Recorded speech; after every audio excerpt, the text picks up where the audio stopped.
வணக்கம் நண்பர்களே, நான் வசந்த். இன்றைக்கி நம்ம பார்க்க போகிற டாபிக் பார்த்திங்கன்னா 8D ப்ராப்ளம் சால்விங் டெக்னிக். இந்த 8D ப்ராப்ளம் சால்விங் டெக்னிக் அப்படின்றது பார்த்திங்கன்னா ஃபோர்டு மோட்டாரோட எல்லா கம்பெனி போட்டிருக்கு இல்லையா, ஃபோர்டோட சப்ளையர்ஸ் எல்லாருமே வந்து இந்த 8D தான் ஃபாலோ பண்ணுவாங்க. அண்ட் ஆல்சோ ஜாப்பனீஸ் ஆல்சோ இந்த இதை தான் ஃபாலோ பண்ணுவாங்க நிறைய பேர். ஸோ அந்த 8Dயில் இப்படி என்ன தான் இருக்குது, கண்டிப்பாக இது ரொம்ப ரொம்ப இம்பார்ட்டண்டான ஒரு ப்ராப்ளம் சால்விங் டெக்னிக். இந்த ப்ராப்ளம் சால்விங் டெக்னிக்கை வந்து நீங்கள் ப்ராப்பராக யூஸ் பண்ணிங்கன்னா, இந்த ப்ராப்ளம் சால்விங் டெக்னிக் யூஸ் பண்ணி பாருங்கள், கண்டிப்பாக உங்களுக்கான அவுட்புட் வந்து ரொம்பவே நல்லாயிருக்கும். ஸோ இந்த 8D பற்றி முதல்ல நான் இன்ட்ரோ தான் இந்த வீடியோவில் கொடுக்க போகிறேன். ஸோ 8D அப்படின்னா என்ன அப்படின்ற ஒரு அவேர்னஸ் உங்களுக்கு வந்துடும். வந்து அடுத்த வீடியோவில் நான் 8D எப்படி சால்வ் பண்ணுறது அப்படின்றதுக்கான அந்த ஃபார்மேட்டை வச்சு நான் உங்களுக்கு சொல்லிக் கொடுத்துட்றேன். ஓகேவா? ஸோ 8D அப்படின்றது என்ன அர்த்தம்னா 8 டிசிப்ளின் அப்படின்றது தான் அந்த 8D அப்படின்னு சொல்லியிருக்காங்க.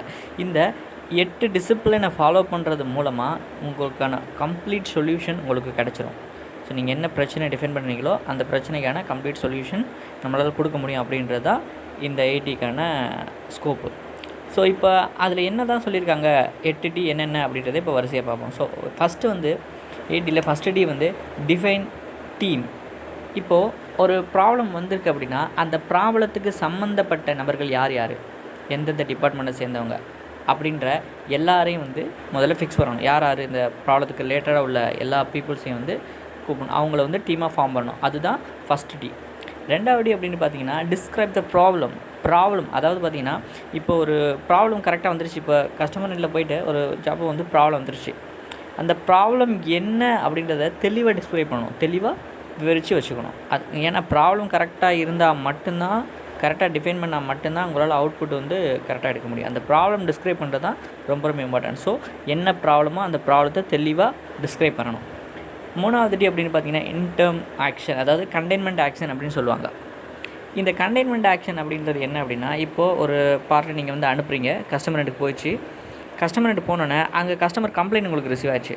கஸ்டமர் கம்ப்ளைண்ட் ரிசீவ் ஆன உடனே இங்கே என்ன கரெக்டிவ் ஆக்ஷன் எடுக்கணும் அப்படின்றத முதல்ல யோசிக்கக்கூடாது.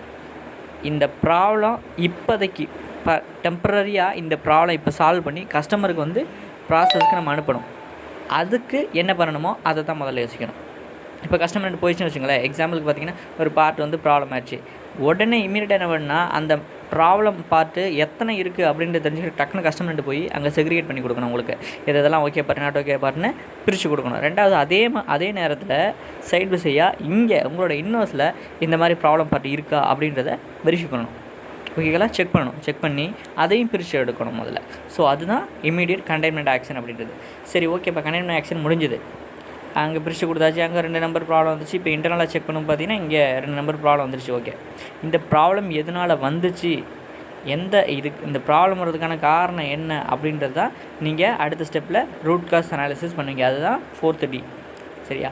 இந்த 4th டி முடிஞ்சு, சரி ஓகே, ரூட் காஸ் அனாலிசிஸ் பண்ணியாச்சுப்பா, ப்ராப்ளம் என்னென்னு எதனால் வந்துச்சுன்னு கண்டுபிடிச்ச உடனே அடுத்து என்ன பண்ண அப்படின்னா, இதுக்கு என்ன கரெக்டிவேஷன், இந்த ப்ராப்ளத்தை சால்வ் பண்ணுறதுக்கு என்ன கரெக்டிவேஷன் அப்படின்றத நீங்கள் டிஃபைன் பண்ணணும். நல்லா புரிஞ்சுங்க, கரெக்டிவேஷனை டிஃபைன் பண்ணணும். இந்த பிரச்சனையை சால்வ் பண்ண இந்த கரெக்டிவேஷன் இம்ப்ளிமெண்ட் பண்ணால் இந்த பிரச்சனை சால்வ் ஆகுன்றதை டிஃபைன் பண்ணணும். அதுதான் 5th டி. ஸோ கரெக்டிவேஷன் எல்லோரும் சேர்ந்து முடிவெடுத்துட்டீங்க, இது பண்ணால் இந்த ப்ராப்ளம் ரிப்பீட் ஆகாது அப்படின்னு சொல்லி முடிவெடுத்துறீங்க. ஸோ இப்போ இந்த கரெக்டிவேஷன் ரிப்பீட் ஆகாதுன்னு முடிவெடுத்ததுக்கப்புறம் இந்த கரெக்டிவேஷனை இம்ப்ளிமெண்ட் பண்ணணும். ஸோ இம்ப்ளிமெண்ட் பண்ணுறதுக்கு கான் ஷார்ட் அப்படின்னு சொல்லி ஒன்று சொல்லுவாங்க, அதாவது டைம் பிளான் ஷார்ட். அந்த டைம் பிளான் ஷார்ட் யூஸ் பண்ணி இந்த கரெக்டிவேஷன் இம்ப்ளிமெண்ட் பண்ணுறதுக்கு இப்போ சில கரெக்டிவேஷன்ஸ் பார்த்தீங்கன்னா இப்போ குவாலிட்டி டீம் நினச்சா அவங்களே வந்து அதை வந்து இம்ப்ளிமெண்ட் பண்ணிட முடியும். சில சமயம் குவாலிட்டி டீம் மட்டும் பத்தாது, ப்ரொடக்ஷன் டீமோட சப்போர்ட் இருக்கணும். அந்த சப்போர்ட் இருந்தால் தான் அந்த கரெக்டிவேஷனை இம்ப்ளிமெண்ட் பண்ண முடியும். ஸோ அப்போ 2 பேரும் கம்பைன் பண்ணி அந்த கரெக்டிவேஷனை இம்ப்ளிமெண்ட் பண்ணலாம். ஸோ எப்போ இம்ப்ளிமெண்ட் பண்ண போகிறீங்க, யார் ரெஸ்பான்சிபிள், இது எல்லாத்தையுமே இந்த கரெக்டிவேஷனை இம்ப்ளிமெண்ட் பண்ணி ரிவ்யூ பண்ணி ஆகணும். ஸோ ஓகேப்பா, இது இல்லை, இந்த ப்ரொடக்ஷன் டீமு குவாலிட்டி டீம் 2 நாளும் சேர்க்க முடியாது, டாப் மேனேஜ்மெண்ட் தான் வரணும், இன்வால்வ்மெண்ட் இருந்தால் தான் இதை சரி பண்ண முடியும் அப்படின்னாலும் அவங்களையும் கூப்பிட்டு பேசி எப்போ முடிக்க போகிறோம், எவ்வளோ நாளில் இந்த கரெக்டிவேஷன் முடிக்க போகிறோம் அப்படின்றத பிளான் பண்ணி கரெக்டிவேஷனை இம்ப்ளிமெண்ட் பண்ணி ரிவ்யூ பண்ணணும். ஸோ இதுதான் 6th டி. 7th டி அப்படின்றது, சரிடா இந்த ப்ராப்ளம் வந்துருச்சு, இனிமேல் இந்த ப்ராப்ளம் எதுலேயுமே வரக்கூடாது. இப்போ ஒரு பார்ட்டுக்கு மட்டும் வந்துருச்சு, இந்த பார்ட்டில் இதே மாதிரி வேறு பார்ட் இருக்கும், அந்த பார்ட்டில் இந்த ப்ராப்ளம் வராமல் இருக்கிறதுக்கு நம்ம என்ன பண்ணணுமோ அதுக்கான என்ன ஸ்டெப்போ அதை நம்ம எடுக்கணும். அதுதான் அந்த 7th ல சொல்லியிருப்பாங்க. திரும்ப இந்த ப்ராப்ளம் ப்ரிவென்டிவ் ஆக்ஷன் வேறு எந்த பார்ட்லேயும் வந்துடக்கூடாது, இந்த பார்ட்லேயும் திரும்ப இது வரவே கூடாது. அந்த அளவுக்கான பெர்மனண்ட் கரெக்டிவ் ஆக்ஷன் என்ன, அதாவது ப்ரிவென்டிவ் ஆக்ஷன் என்னவோ அதை இதில் எடுக்கணும். அதுதான் 7th. ஸோ ஓகே, இதெல்லாம் எடுத்து முடிச்சோடனே ப்ராப்ளம் உங்களுக்கு சால்வ் ஆகிடும். சால்வ் ஆனதுக்கப்புறம் பிரச்சனையை சால்வ் பண்ண யாரெல்லாம் ஹெல்ப் பண்ணாங்களோ, அந்த சேஃப்டி டீமில் வந்து டீம் மீட்டிங்கில் வந்து பார்ட்டிசிபேட் பண்ணவங்கலேருந்து இந்த ப்ராப்ளம் சால்வ் பண்ணுறதுக்கு யாரெல்லாம் உறுதுணையாக இருந்தாங்களோ அவங்க எல்லாரையும் வந்து கங்க்ராச்சுலேட் பண்ணி இந்த பிரச்சனையை முடிச்சிடணும். ஸோ இதுதான் 8 டிசிப்ளினில் அவங்க சொல்ல வர்ற மெத்தட். இதை கண்டிப்பாக நீங்கள் வந்து யூஸ் பண்ணி பாருங்கள், ரொம்பவே யூஸ்ஃபுல்லாக இருக்கும். இந்த வீடியோ உங்களுக்கு முழுசாக புரிஞ்சுக்கணும்னு நம்புகிறேன். நெக்ஸ்ட்டு வந்து ஏதாவது கிளாரிஃபிகேஷன் இருந்தால் தயவுசெய்து கமெண்ட் பண்ணுங்கள், நெக்ஸ்ட் வீடியோவில் நான் சொல்கிறேன்.